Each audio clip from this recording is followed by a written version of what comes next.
doakan ayah, doakan ibu, relakan dia jadi imamku. Di bawah doamu juga restumu, majulah ibadah istikharahmu calonku. Jangan ngajak jalan sebelum kamu halalkan. Perdalamlah agama dan pendidikan, jangan hiraukan godaan si setan.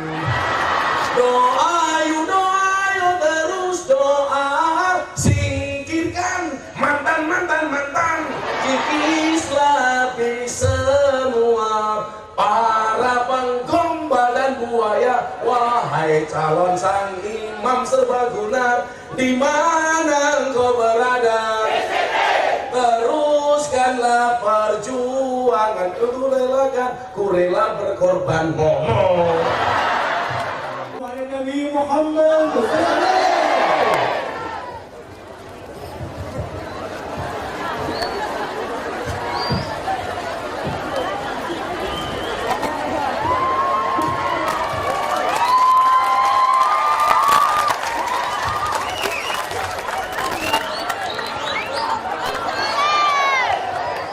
Assalamualaikum warahmatullahi wabarakatuh. Alhamdulillahi rabbil alamin. Assalatu wassalamu ala ashrafil anbiya wal mursalin, sayyidina wa maulana Muhammadin wa ala alihi wa ashabihi al-mujahidin tahirin. Subhanaka la ilma lana illa ma 'allamtana innaka antal alimul hakim wa tub 'alaina innaka antat tawwabur rahim. Rabbi shrah li sadri wa yassir li amri wahlul 'uqdatam min lisani yafqahu qawli, amma ba'du. Hadratal muhtaramin, para masyayikh, para kiai, ibu-ibu nyai, takmir masjid, tokoh agama, tokoh masyarakat yang saya muliakan, para pejabat yang berkenan hadir dalam semua tingkatannya, wabil khusus pembawa kipas angin yang saya hormati, segenap panitia pengajian di Jamaah Masjid Al-Hikmah yang malam hari ini mengambil tema dasmu ini giro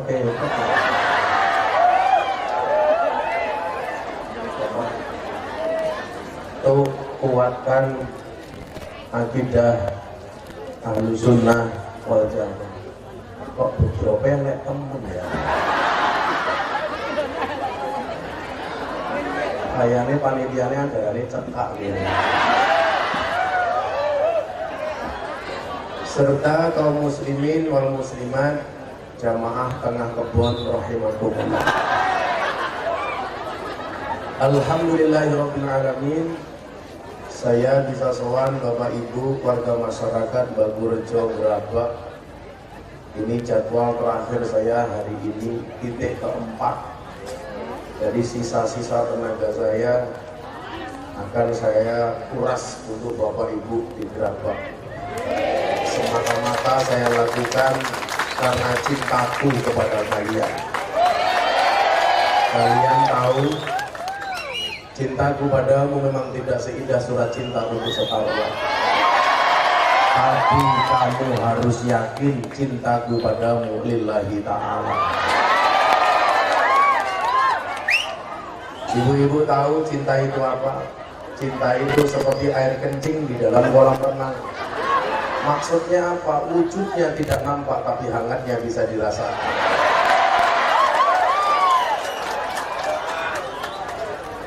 Mudah-mudahan kehangatan kita malam hari ini, walaupun suasananya dingin, akan menjadikan kita insya Allah bersama di dunia dan bersama di surganya Allah Subhanahu wa Ta'ala.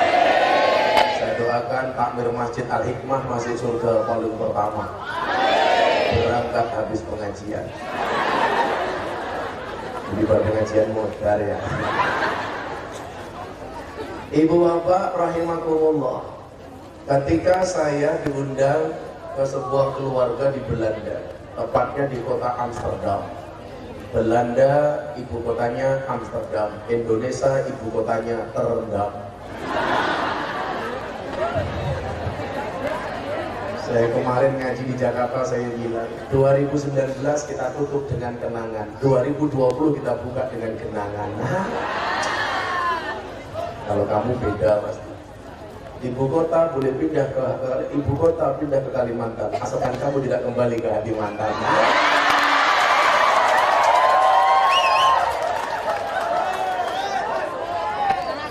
Los sonarepet. Ayam kubal matamu. Ketika di Belanda, saya ditanya sama seorang wartawan dari Inggris, tepatnya dari majalah Reuters yang berbasis di UK, United Kingdom, atau kita mengenal GBR, Great Britania Raya, yang kita kenal dengan Eko Negara Inggris. Saat itu untuk orangnya enggak omong. Berat guys. Kenapa saya pakai kacamata? Blereng guys. Kenapa bu? Apa? Oh kamu nafsu amat sama mataku. Kamu itu datang ke sini pengen mendengarkan ngaji, kok apa pengen mendelok mataku?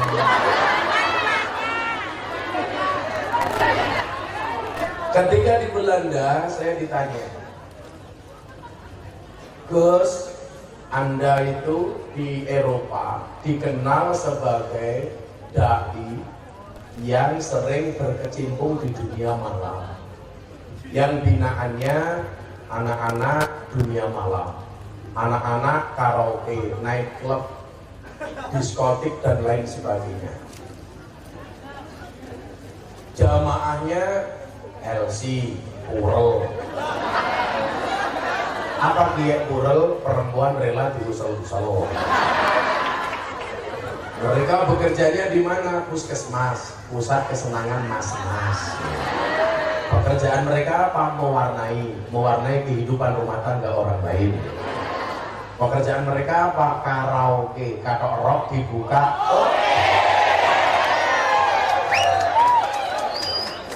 Pertanyaan dari wartawan begini, cangkemnya kayak dangdutan, hasilnya cuit, keren ya. Ini seragam apa ya? Aku seragamnya kayak Mas Ibra gitu. Apa namanya? SNK VIP itu artinya apa? Kepanjangannya apa? Versi integrasi berangkat. Tak pikir versi hitam. Ini yang tengah lainnya kayak iblis lah.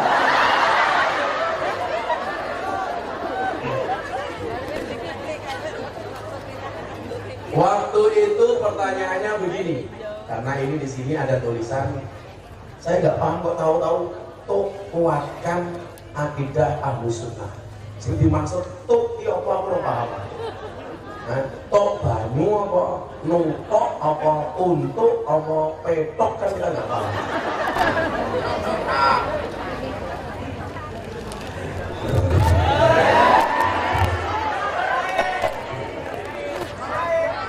Wayai. Coba Anda perhatikan. Kiai ini viral kopi ini gelasnya. Ya. Kere.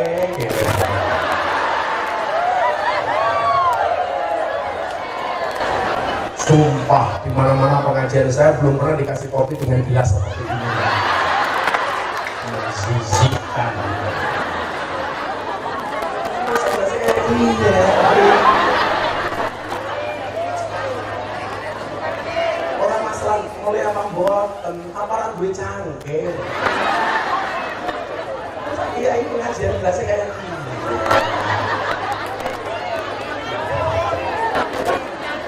Kalau gelas angkringan, aku gelas angkringan. Terus dia yang buang kan tutup pimbah.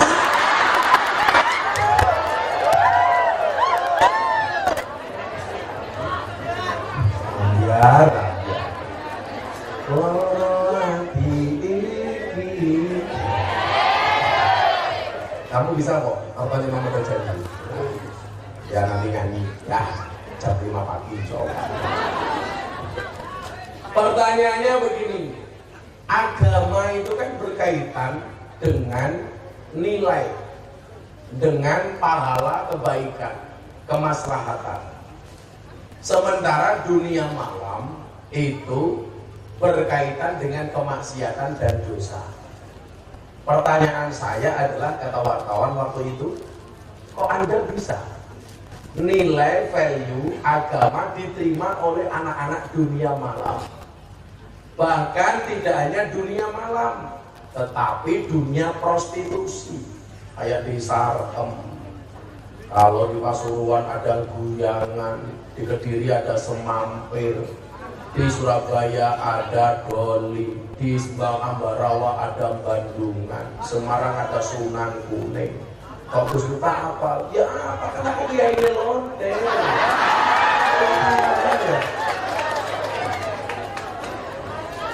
Goblok temen, gurih matamu.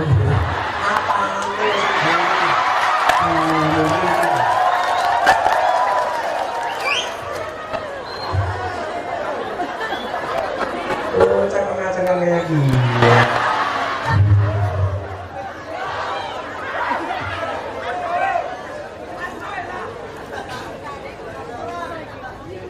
Hampir semua tempat prostitusi itu saya pernah masuk.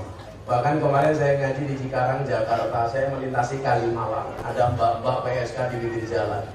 Begitu kaca mobil saya buka, langsung mereka teriak-teriak, Gus Miftah mampir. Jadi PSK baru nunggu tamu. Mobil saya buka, Gus Miftah mampir. Terus saya jalan, selamat datang Gus Miftah, Presiden Paralonde. Akhirnya saya ke ATM ambil uang 1 gepok, tak kasih uang 100.000. Malam ini kamu gak usah kerja ya, malam ini gak usah kerja ya. Iya Pak Kiai, iya Pak Kiai. Dan saya itu biasa. Kalau saya ada waktu, saya ke lokalisasi bawa uang, tak kasih uang 100.000, tak kasih makan. Malam ini kamu istirahat ya. Oke Pak. Manut. Kalau kok kemudian besok dia bekerja lagi, minimal malam itu saya mencegah mereka dari kemaksiatan. Mereka kadang-kadang bilang begini sama saya, apa itu lucu ya? Mana duit tak pernah gelem dikeloni. Nah, emangnya aku cowok apaan?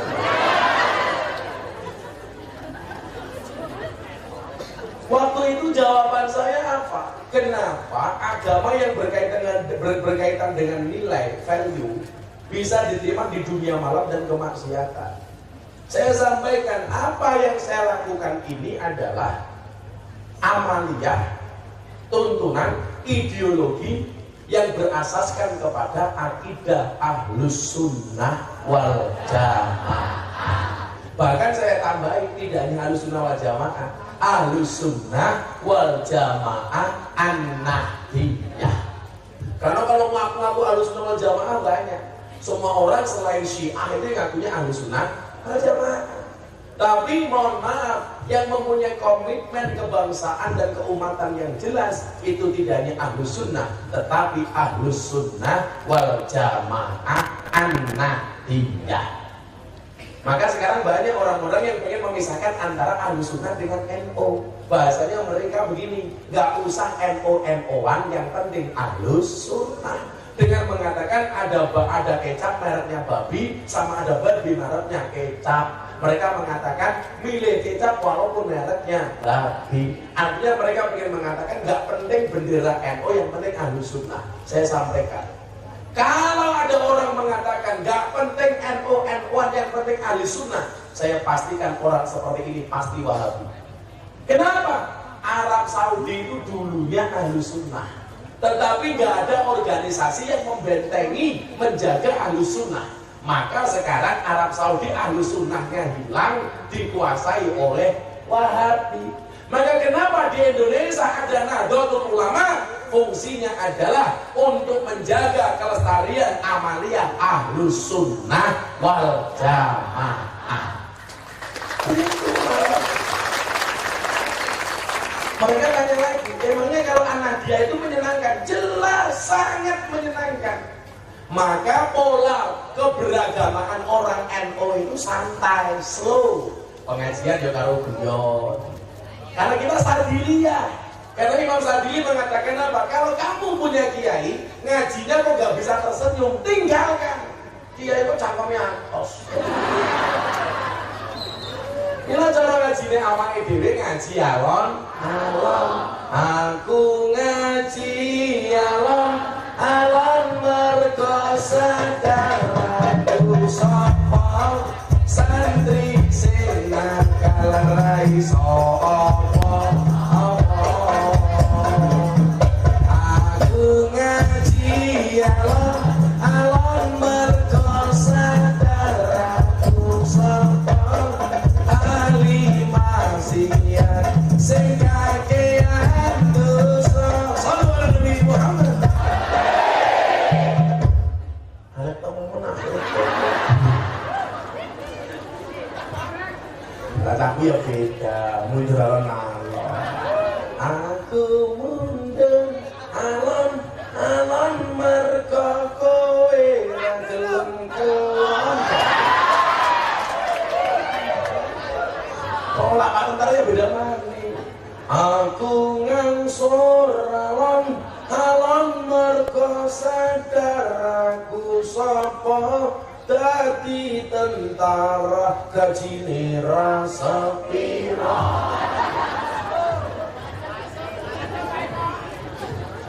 Masuk Gus Miftah goblok.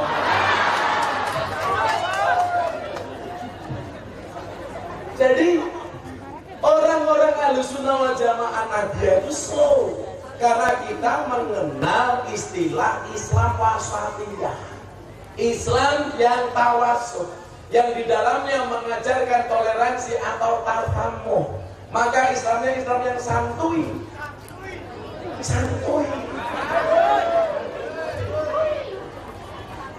Jadi bukan Islam yang keras. Kenapa? Karena itulah yang dicontohkan oleh Rasulullah Muhammad SAW. Maka pengajiannya yang menyenangkan, diiringi hadroh, diiringi organ piano boleh. Kadang-kadang kayak Gus Miftah itu lagu dangdut jadi lagu sholawat. Saya pikir yang mending lagu dangdut jadi lagu sholawat daripada lagu sholawat jadi lagu dangdut. Lagunya sholawat, ya toibah, masuk gerabak, bang toibah.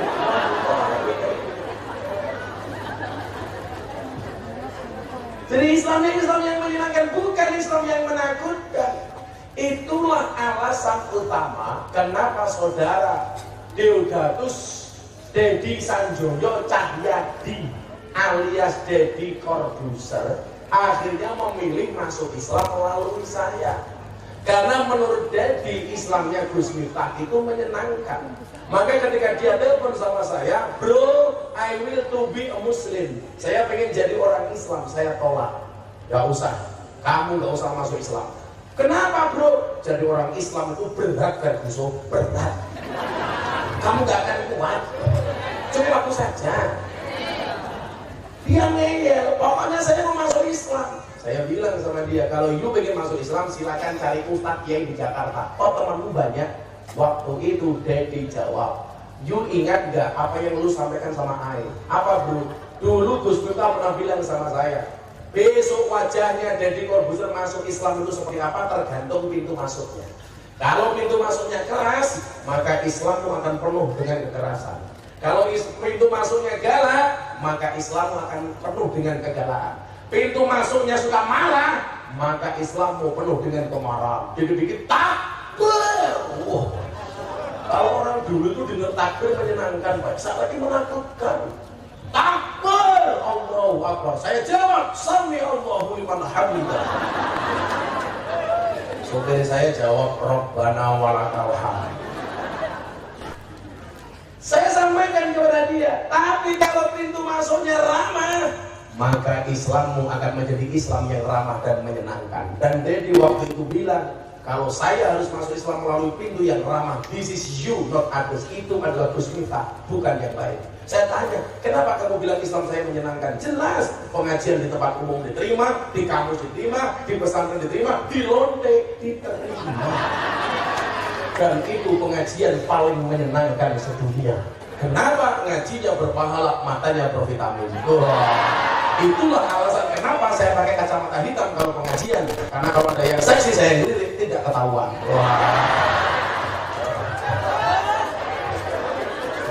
Makane. Kuri. Kalau pengen kopi gelasnya kayak piye Pak datang ya. Gere.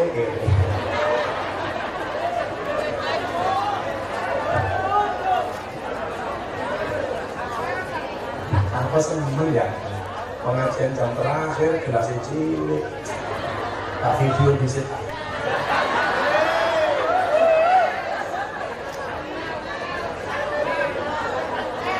Tak viral lagi. Tak miriknya jenenge siapa? Tak miriknya jenenge siapa? Risman Karis. Kok sana pengajian penting-penting ya uka-uka ya? Pikirnya temen gak ada lampunya ya? Jangan berarti. Tak video ini.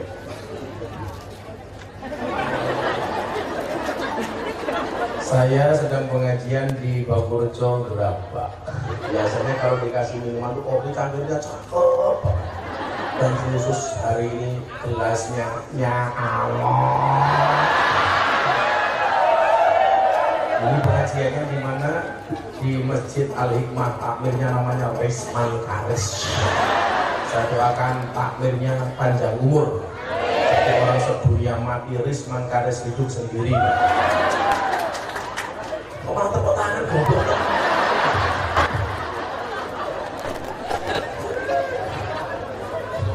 Sallallahu alaihi Muhammad.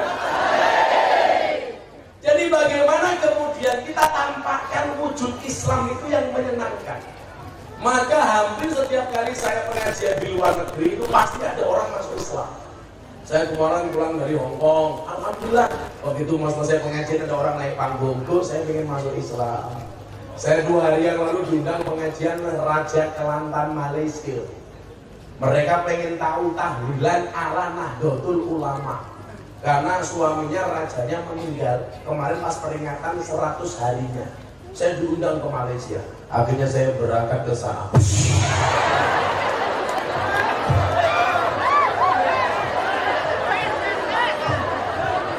Ya kalau kamu nggak kaget aku minumnya kapan? Kan pakai cara.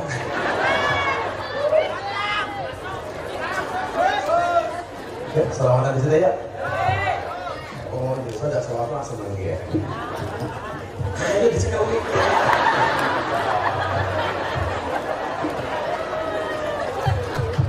Kepalanya siapa? Wes tua temen ya. Kamu ya. Apa? Anaknya 3. Bukan macam temen. Minta lagu apa? Lagu baru atau lagu lama? Belum jadi. Darbukanin. Oh, orang penyakit kan temen ya. Lagu apa? Kecamatan apa? Ini undang Gus Miftah kok di tempat sih. Malah cendol dawet. Belakangnya cendol dawet itu apa? Tahu bulat digoreng dadakan harganya. Ini bapaknya rumah ke tahu bulat digoreng dadakan kecil harganya 500-an. Masa punyamu gede rasanya enak dijual gratisan?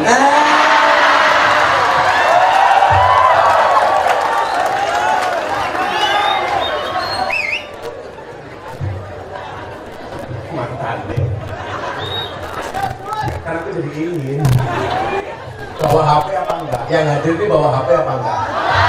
Ada flashnya apa enggak? Coba flashnya dihidupkan, lampunya dimatikan. Kalau nggak bisa mati lampunya, Risman Karis tak pateni. Jangan jadi pateni matamu. Ini langsung ngomong ya. Oh ini jeruk duitmu ngerti? Lala tenang. Minta waktu untuk mengedarkan kotak infak. Loh, aku curiga. Jangan-jangan untuk ngamplopi kiai kan dari kotak infak. Gila itu. Ini temen ya. Oh.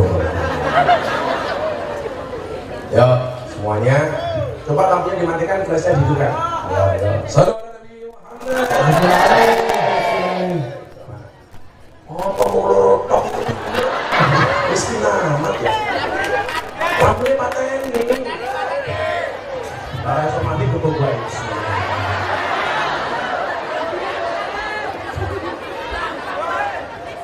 Ayo lampu matikan. Lampu.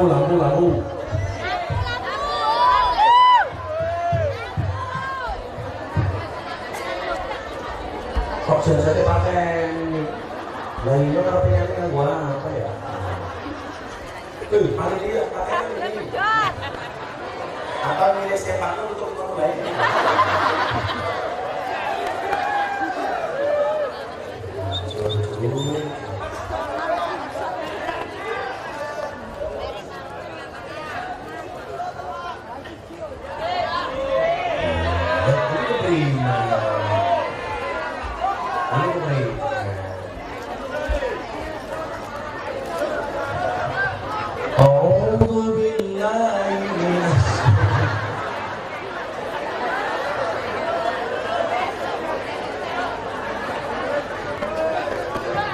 Satu ini ya baby.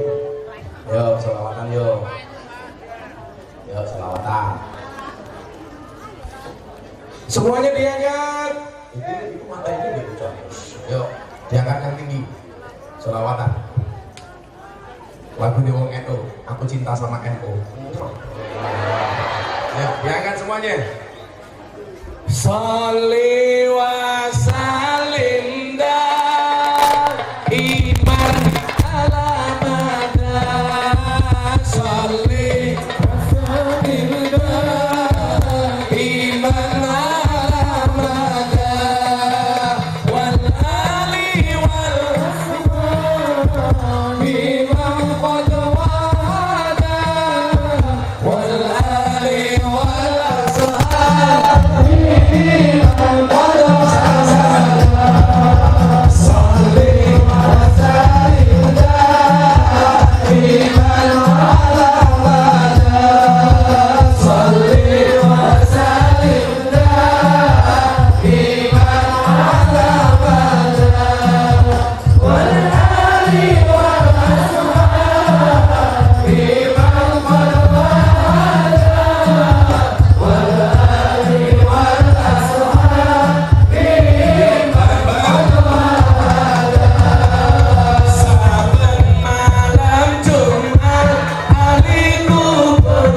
lagi.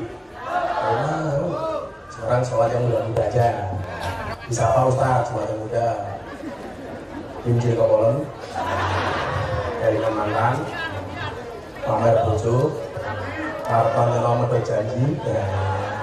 Biar aku sebeta suwe-suwe rumah, nuruti kekarepanmu sak wayah-wayah. Biar wis tak wanti-wanti aja mlebu mburi.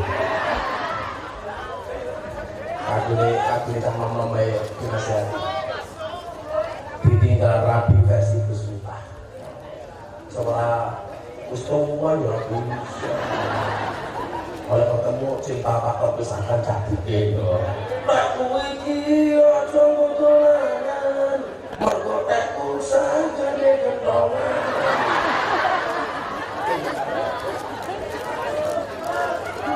Tanam nol kawan, semua apa sudah. Jadi harusnya sekarang kayak dari berapa apa? Kalau tadi kok ini kolonial ya. Atiku rasane lara, nyawang kanca adoh karo agama.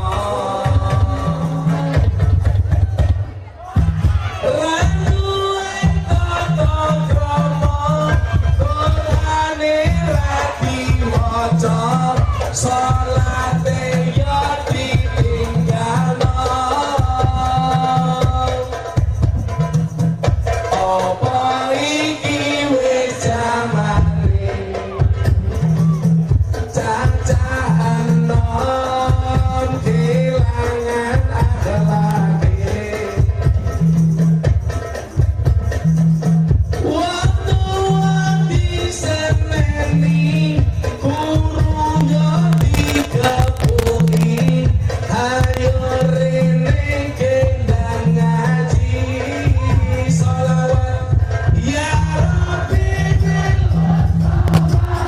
balil maqasidana waghfir lana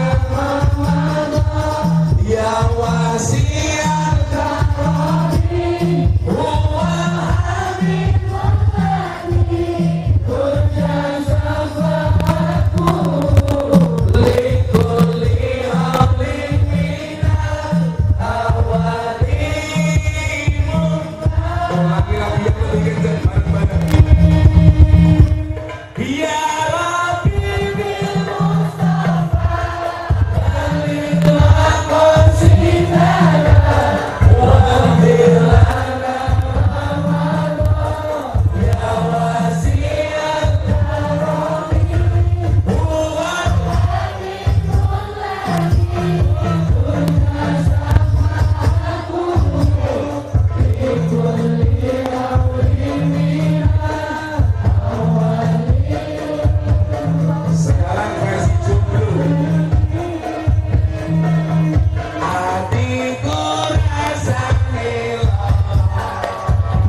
Apa iki wis dalane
karo kanca. Loro hatiku. Mbak, iya, banser calon imammu. Iya, sampaikan kepada para banser. Doakan Maya, doakan ibu, relakan dia jadi imamku. Menang!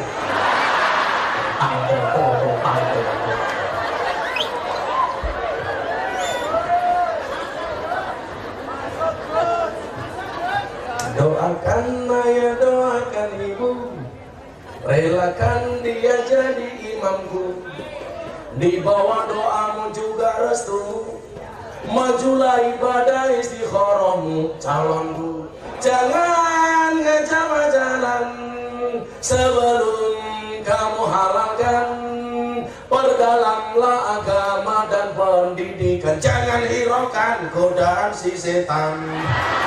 Doa yuk terus doa, singkirkan mantan kikislah semua para penggombal dan buaya. Wahai calon sang imam serbaguna, di mana engkau berada? Teruskanlah perjuangan, ku relakan, ku rela berkorban. Ngomong kamu halalkan, ku rela berkorban. Malah kau, aku nganan, kamu ngiri, akunya bertahan, kamunya lari.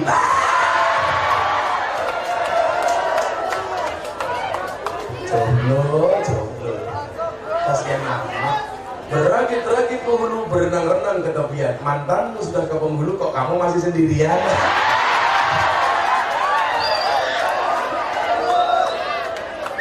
Pahit. Pertanyaannya, dari mana orang-orang Ahlussunnah itu ke Islam yang menyenangkan? Karena itulah Islam yang diajarkan oleh Nabi Muhammad SAW. Saya kasih contoh satu kasus saja. Contoh bagaimana kemudian Rasulullah itu sangat menyenangkan, bahkan tidak hanya sesama umat Islam, kepada semua umat lain.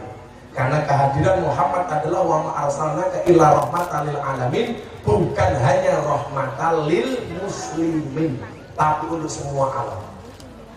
Saya kasih contoh. Kanjeng Nabi hijrah dari Mekah menuju Madinah. Di kota Madinah itu ada tokoh besar namanya Abdullah bin Ubay. Walaupun namanya Abdullah, dia bukan orang Islam, tapi orang kafir. Makanya ketika Deddy Corbuzier tanya sama saya, apakah saya masuk Islam harus ganti nama? Saya jawab, tidak. Gak ada kewajiban orang masuk Islam harus ganti nama. Waktu itu saya soalkan Kiai Ma'ruf di kediaman beliau mengatakan begini, Mas Deddy, kalau mau dikasih nama saya tambahi Ahmad atau Muhammad. Deddy tanya sama saya, Gus Miftah pilih apa? Kalau saya pilih Ahmad, berarti nama saya siapa? Ahmad Deddy. Apa jawaban Deddy? Kok kayak Ahmad Dhani? Makanya dia nggak mau pakai sampai hari ini. Maka kita menggunakan nama Deddy Corbuzier. Dan yang paling menjengkelkan kalau ketemu jamaah pasti tanyanya begini, Gus, tanyain Mas Deddy sudah sunat apa belum? Nyatanya sudah sunat. Kalau ibu-ibu nggak percaya, besok saya foto, saya posting ya. Itu jualan HP, HP yang proses kaya. Oh, pasang status, statusnya kayak gini, aku nganan, gue ini mau aku bertahan, gue kalau mau liyo.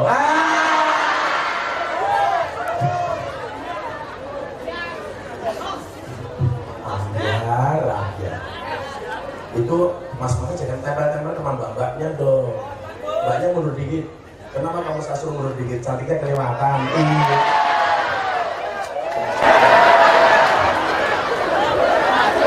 Mbak, nanti tolong pulangnya jalan selatan ya. Kenapa? Karena perasaan padamu tidak bisa diutarakan.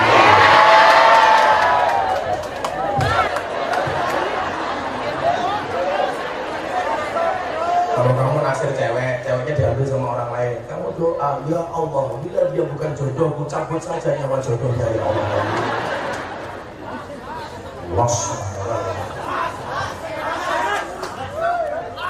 Ada yang jomblo di sini? Saya jomblo. Kalau kamu lahir dalam keadaan jomblo, itu bukan sebuah kesalahan. Tapi kalau kamu mati dalam keadaan jomblo, itu mengenaskan.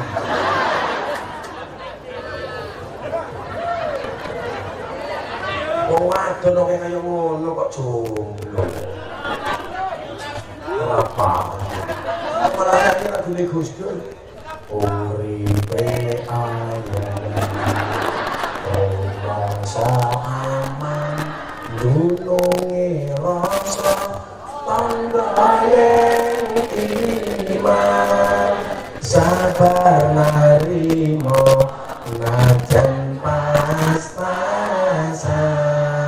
randuwe bojo iso sabungan matamu.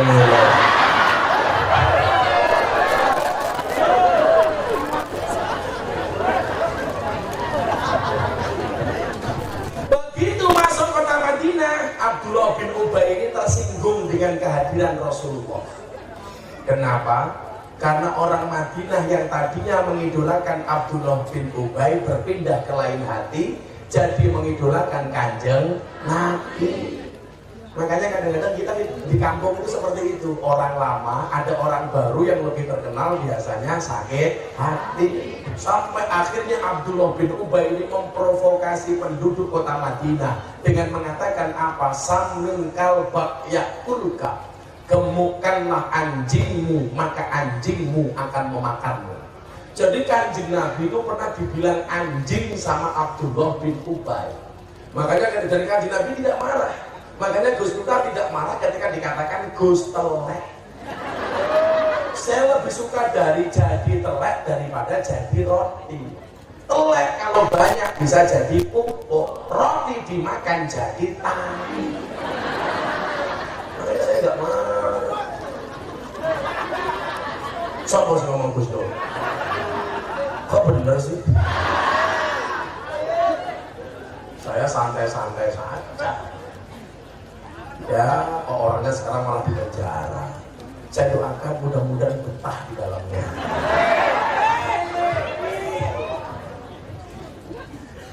Akhirnya apa? Sama Rasulullah, Abdullah bin Ubay didoakan supaya mendapatkan hidayah. Jadi mohon maaf kalau Anda punya sedulur beragama lain, itu didoakan supaya masuk jadi orang Islam itu boleh. Yang nggak boleh itu sudah mati kamu doakan, padahal berbeda agama dengan kamu, itu nggak boleh. Nanti tak sebutkan ayatnya. Akhirnya apa? Apakah Rasulullah berhasil? Tidak. Abdullah bin Ubay tetap menjadi kafir, tetapi anaknya Abdullah bin Ubay masuk Islam. Jadi begini, kalau kamu lihat orang nakal, jangan pernah kamu katakan dia nakal. Doakan. Sama halnya ketika saya berhadapan dengan anak-anak dunia malam, kenapa saya mengatakan jangan pernah menghina pendosa seolah-olah kamu tidak pernah berbuat dosa. Karena bisa jadi walaupun dia ahli maksiat, kita tidak pernah tahu. Jangan-jangan besok anaknya menjadi anak yang terbaik atas izin Allah. Apa lu maksudnya jenengan sing wong apik iki babane biyen mesti wong apik. Durung mesti. Anake maling dadi wong apik aja oke. Ini ngaji karo lonte, gak ada lonte yang punya cita-cita supaya anaknya jadi lonte, gak ada. Ada PSK mau mati, wasiat sama anaknya, nah ibu mau mati, tolong lanjutkan perjuangan ibu sebagai lonte ya. Ada.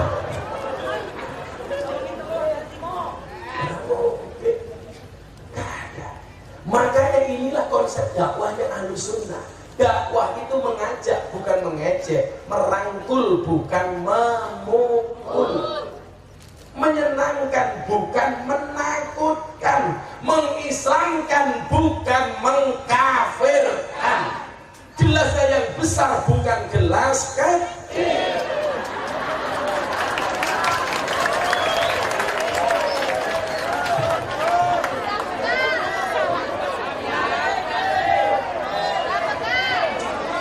Gak usah diganti, mau selesai mau diganti. Singkat cerita, Abdullah bin Ubay mati. Nanti dulu sebelum saya lanjutkan. Saya itu kenapa kok saya berat sama orang nakal? Saya ngaji di Bengkulu, di Bengkulu. Saya mau masuk ke lapangan, perut saya mules. Saya mampir toilet salah satu warga di situ. Begitu saya masuk ke rumahnya, saya kaget. Kenapa? Di ruang tamu itu isinya fotonya Gus Miftah dalam semua bentuk ono kabeh. Sing ngadeg lungguh miring jengking kabeh. Begitu saya pulang ketemu sama istrinya, saya tanya istrinya, "Mbak, suamimu santri?" "Bukan." "Suamimu ahli ibadah?" "Bukan." "Suka pengajian?" "Enggak." "Suami kamu siapa?" "Suami saya itu pemabuk, premannya kampung sini, gak ada yang berani dengan suami saya. Satu tubuhnya semuanya bertato. Tapi setiap kali suami saya mabuk pulang di malam hari, pasti nyetel YouTubean Gus Miftah." Orang mabuk, saking ngefansnya sama saya, fotonya semuanya dipasang di ruang tamu. Kan kita nggak pernah tahu. Maka coba Anda lihat, bapaknya pemabuk, orang nakal, kadang-kadang anaknya juara TPA. Ada nggak seperti itu? Oh enggak, bapaknya belum sholat tapi anaknya pintar ngaji. Itulah kenapa kita tidak boleh menghakimi orang jelek. Maka saya mengatakan lebih baik ahli maksiat yang khawatir dengan kemaksiatannya daripada orang yang banyak ibadah tapi sombong dengan ibadahnya. Saya sampaikan ya, ahli maksiat belum tentu masuk neraka, ahli ibadah belum tentu masuk surga. Karena banyaknya dosa bisa terhapus dengan kesungguhan bertaubat, banyaknya pahala bisa hilang gara-gara ujub riak dan kesombongan. Rungokno kuping. Makanya jangan sok suci. Pada akhirnya surga itu akan ditempati oleh ahli maksiat yang mau bertobat, bukan orang yang sok suci namun pada akhirnya tersesat. Rungokno.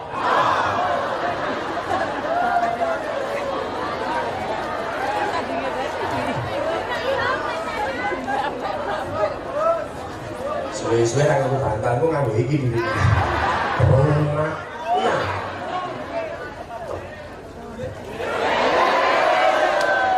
Ngombe seger.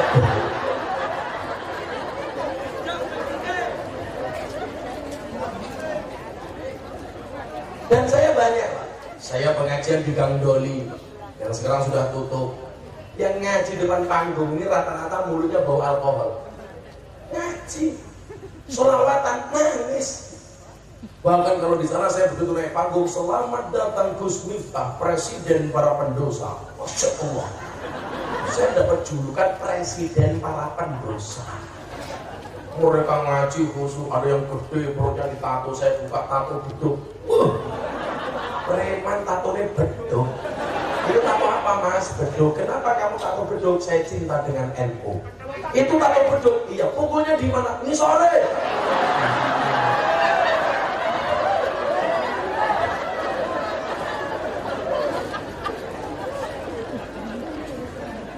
Kamu nggak paham dong. Kamu mau paham? Nikahlah sama Banser. Dulu yang cilik.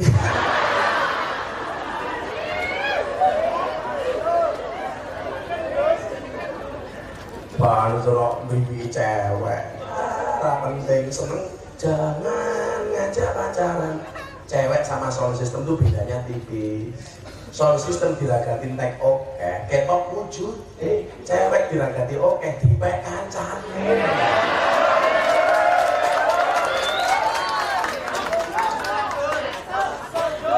Kamu katakan sama mereka deh, Bang, jangan hanya ngajak adik untuk merayakan malam tahun baru, tapi tolong ajak adik untuk menempuh hidup baru.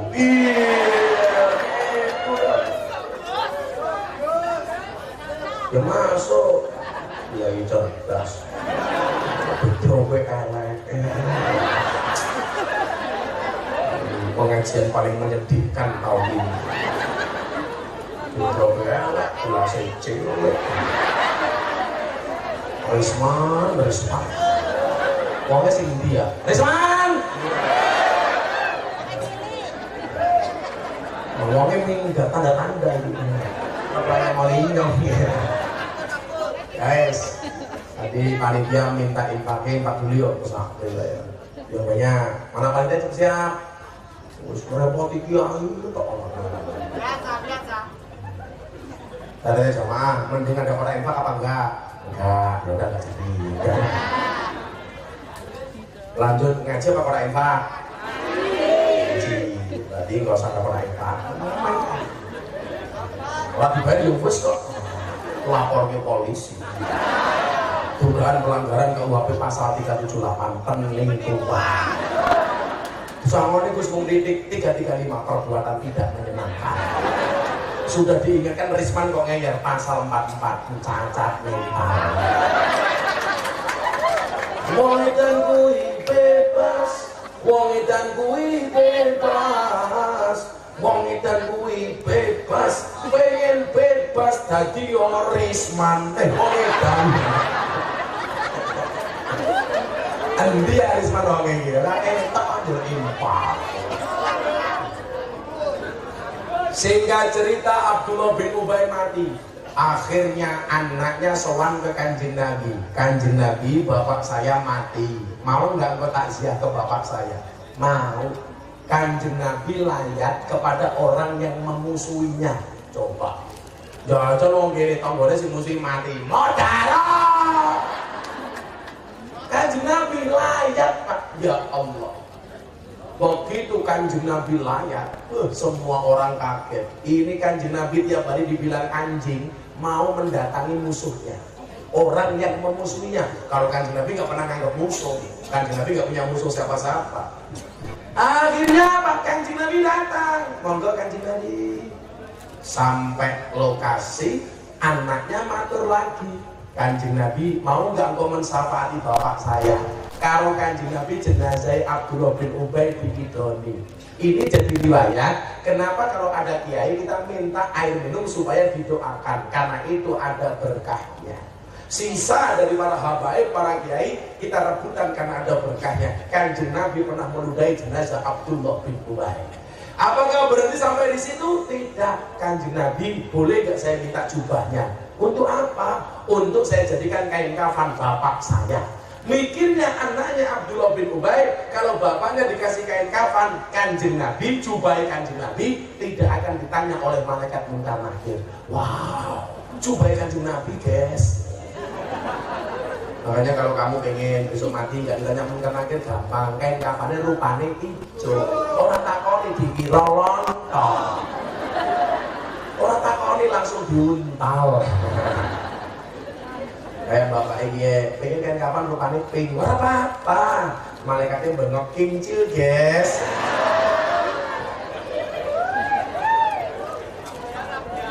Ambiar. Lah ini poinnya yang terakhir. Begitu semua dilakukan Kanjeng Nabi, anaknya matur mani. Kanjeng Nabi, mau nggak engkau mensolatkan jenazah bapak saya?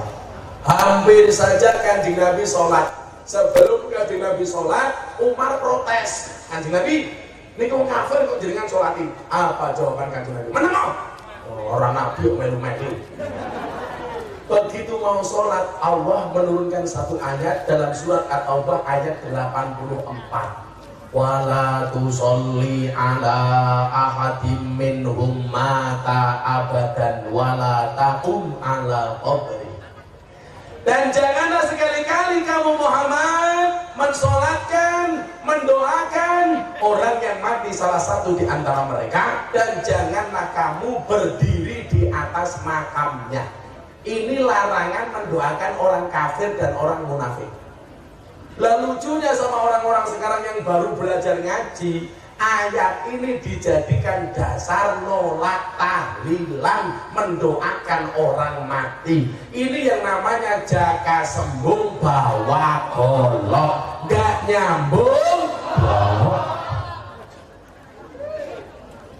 Yang dilarang itu mendoakan orang mati yang kafir. Kalau Islam tetap didoakan. Inilah yang dicontoh oleh orang Ahlussunnah. Kanjeng Nabi tidak hanya baik kepada orang yang baik, tetapi kepada orang yang tidak baik. Maka orang NU dengan tetangga Muhammadiyah, maafi muskilah. Tetanggamu nggak tahlilan, nggak ada masalah. Tetanggamu nggak kunutan, nggak ada masalah. Karena kunut nggak kunut semuanya punya dalil. Kunut sunnah menurut Imam Syafi'i, tapi tidak sunnah menurut Imam Hanafi. Ya sudah, yang kunut monggo enggak juga nggak apa-apa. Inilah Ahlussunnah. Tapi saya yakin orang Gerabak sudah tidak ada yang ribut soal kunut. Kenapa? Karena orang Gerabak sudah sudah jarang sholat subuh. Subuhane jampit, usoline ditambahi, usolli fardhu subhi kawanan lillahi ta'ala. Subuhane jam 8. Wah, begitu dibuka kamarnya kalau bokne seneng anakku ahli sholat duha. Misalnya Allahu liman hamidah, Allahumma hdina biman hadait. Bokne kaget, duha kok nganggo kunut.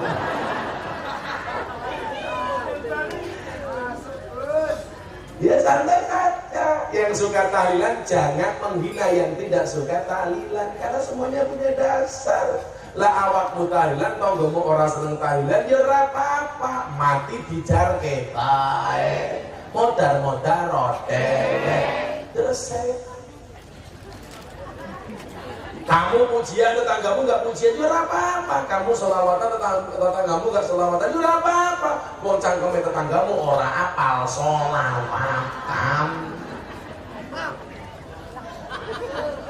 Kayak saya umroh di Madinah. Haji 2015 Mekah Madinah nggak puji-pujian.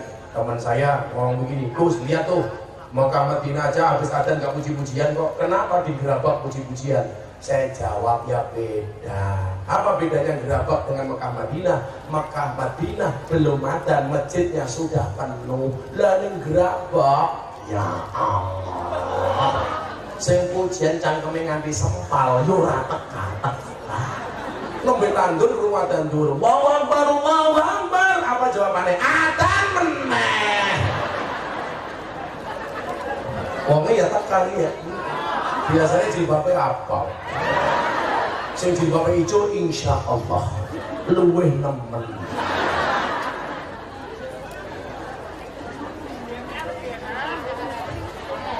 Yang ijo yes luwih nemen. Kalau muncul bapak hijau, lu gue dengar dong pakai selonjor ke ya. Orang rumah sang itu kayak meletek-meletek. Oh, celukannya mama tuh pakai meletek-meletek.